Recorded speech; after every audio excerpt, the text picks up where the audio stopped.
First of all, Flying Llama is 3-betting against a player who's not folding to 3-bets. When this is the case, you want to shift your 3-bet range. So rather than 3-bet with a suited connector, you just 3-bet completely linear. You want good hands, King Jack, Queen Jack, Ace 9. Hey everyone, what's up? This is Uri for Guerrilla Poker. I'm gonna do a quick hand history review. I got some feedback from a friend watching the channel lately. You guys can tell me if this is correct or not, that when I do kind of in-depth hand history reviews, it gets a bit too much for him, which is why he prefers the live plays, where I can't go too deep. So I'm gonna go through a hand really quickly. You guys can take something away from it, and we'll move on to the next one. So in this hand, we have Make Boyfin and Zas. They're 40 deep BVB. And we're going to be treating this a bit like 100 deep, because I don't have a 40 deep sim, but it should play very similar in this context. So Make Boyfin raises to 150, Zas 3-bets to 400, sizing down from 3x because they're a bit shorter. Make Boyfin calls, and then Make Boyfin checks. Zas bets third pot on Deuce 5-7 Rainbow. Good board for you, probably get to bet pretty much your entire range BBB. Make Boyfin calls, and then Ace of Clubs on the turn, and Make Boyfin donk bets 331. Zas min raises and Make Boyfin folds. Zas shows Jack 9 offsuit for the stone cold bluff. So what is going on here? I think the first question we need to ask is, why is Make Boyfin donking on an ace? Generally, the out of position player gets to donk bet on cards that improve his range relative to the in position player's range. If we're looking at Deuce 5-7, you check call, the 3-better has a bunch of high cards, probably something like 3, 4, 6, 8, 5, 7, maybe those kind of cards would let you donk bet for a small size, where you're, denying equity from overcards. But ace, to me, looks like a terrible card to donk bet, and not one where this should be happening. And maybe this is what Zas was thinking. It's like, what the hell are you doing? So, quick sim, just to look. This is 100 deep. Like I said, 80% c-bet. We have a call. Ace of clubs on the turn. There is no donk betting, not a thing. As you can see, 1% means it's pretty much zero. And we can see which cards we could donk bet on, and the answer here is actually no cards, because it's a 3-bet pot and the flop was so low, and in position has a lot more overpairs. There are actually no cards in the deck in which we even want to donk bet for a 25% sizing.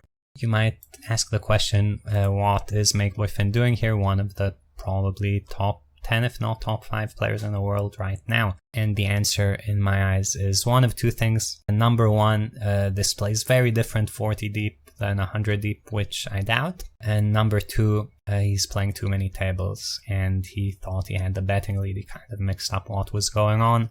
With a 40 deep Zas, you might think maybe this is a single raise pot, I'm barreling or whatever. You might not be sure exactly what's going on. Maybe it went check, maybe he's playing 200, 400 heads up on the side, who knows. That would be my guess. Okay, so in this hand, we have Bruinox 1994 playing heads up against Flying Llama. They're playing 5-10, 150 deep. And what you guys need to know about Bruinox 1994 is this guy likes to gamble and likes to get his stack in. And basically what we can learn from this hand is a bit maybe what to do or what not to do against this type of player. I want you guys to imagine that you are playing against someone who's just smashing the bet button and getting stuff in all the time. These guys are not always very easy to play against because you have to deviate from what you would ordinarily do. So we will take a look at that. Bruinox raises to 20, Flying Llama 3-bets to 82.40. Flying Llama, one of the top heads-up players in the world, for those who don't know him. Flying Llama bets 1/3 pot on Queen 7-3. Barrels really big on a Jack of Spades turn. Shoves the King of Spades river. He shows down 6 of clubs, 5 of clubs. Bruinox has Jack of clubs, 8 of spades. What is going on here, and what can we say? At least in retrospect, I don't know if Flying Llama knew who this guy was or how he played at this point. Stands to reason he did, given they're already 150 deep. But what's going on in this hand, and what might we want Flying Llama to do differently? First of all, Flying Llama is 3-betting against a player who's not folding to 3-bets. When this is the case, you want to shift your 3-bet range. So rather than 3-bet with a suited connector, you just 3-bet completely linear. You want good hands, King Jack, Queen Jack, Ace 9. It's a question of how far you're going to take it. Definitely pocket 7s, pocket 6s, pocket 8s, Ace 10, all King 10, all those hands are doing really well. And you really want to cut out the suited connected stuff because suited connectors have a property where they make good 3-bet bluffs due to kind of conserving their energy well when ranges get narrower. But if you don't really have fold equity, these hands just have less equity than hands in villain's range, and you do not want to 3-bet them. After that, bet flop with a gut shot, barrel a turn. You know, given that you got floated with Jack 8, presumably this is a good strategy. Maybe 1/3 this guy never folds and then he folds a turn. But I think a kind of safer strategy would be to probably bet a bit bigger on the flop, just to kind of know what's going on. You don't get floats here. Who knows, maybe you get bluff raise. That's not necessarily very good for you with 6-5 of clubs. Barrel big on a turn, you get called. Here, you really want to be giving up river in general, but king of spades is really, really tempting to fire. Of course, seeing this guy call this hand, which means he's probably calling any pair and is probably in complete meltdown gamble mode. If you had any idea this was going on, you don't bluff after the flop. I don't know if you even bluff the flop. You just try to make top pair and get stacks in. Definitely can get where Flying Llama's coming from with 6-5 of clubs, and I think this is a standard way to play the hand, even though, you know, pre-flop and decent chance post-flop are very, very suboptimal against Brunox. Next hand, Flying Llama against Brunox again. Raises gets called. We have ace 9-3. Llama bets, gets raised big and calls. 2/3 barrel on the king of spades.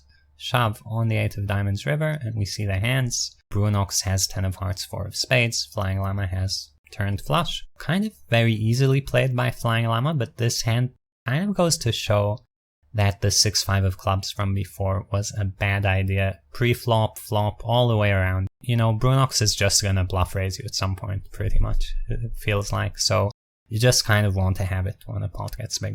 Here we have JVL Star, who I'm less familiar with, 3-betting $20 to 100, and we have do 6-10. He bets 1/3, check calls turn, check calls river. Brunox has 9 of clubs, 4 of diamonds, and JVL Star has 8 of clubs, 7 of clubs. So kind of a similar hand to the 6-5 of clubs hand. Evidently, JVL Star should not have 3-bet 8 of clubs, 7 of clubs. These hands don't do well. They just don't have enough equity. There's no point 3-betting them against this player type. Similarly, I don't know that the flop c-bet was going to be very effective, depending on what he was planning to do later, but definitely once you c-bet turn a 7, check call for stacks seems trivial, and if not, who knows, maybe you can triple barrel a 7 for value. I wouldn't be shocked if that's fairly okay as well. But yeah, Brunox just in gamble mode, and this is important to understand whether you're playing 6-max or heads up.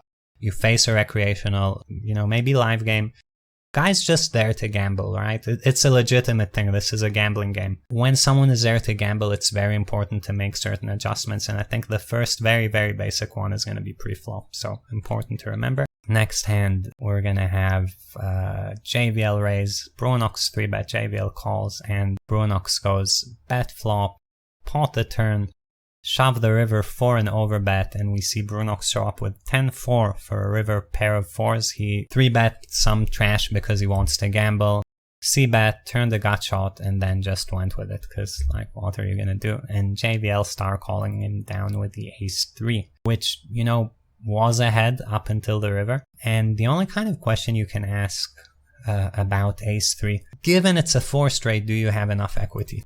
So we're just gonna put this run out here. We're gonna give JVL Star ace of hearts, 3 of hearts, and we're gonna give Brunox just playing 100% of hands. And what you guys can see is that even on the 4 of clubs, we still have 45% equity if he's doing this with absolutely everything. You have to ask, is he doing this with absolutely everything? To call the river, you need something like 35% equity given a bet size, so seems fine. Definitely high variance. You have to ask, is this the best spot to go for it, given you're 200 deep? Might not get this guy heads up forever. So personally, I might fold the turn. But if you're not folding the turn, definitely don't fold the river. That's it for this video. Let me know about the analysis. Is this still too long? It's sometimes hard for me to keep things as short as I want them. Do you prefer hands against professionals, recreationals, only nosebleeds? Are the 5-10 hands okay given they're interesting, etc. Personally, I found these hands educational, kind of top tier players making a mistake that you might not think is a mistake because they are playing very GTO ranges. They are even making post-flop adjustments, but in my eyes they're kind of inflating the pot with hands that are not very strong for no reason against a high variance player, where you really want to just have high cards in these situations. Kind of a basic ABC poker thing, but if you study too much, sometimes the charts get seared into your brain. So I hope you guys enjoyed it. If you did, like and subscribe to the channel. Check out the Guerrilla Poker website, Redline course, pre-flop ranges, and I'll see you next time.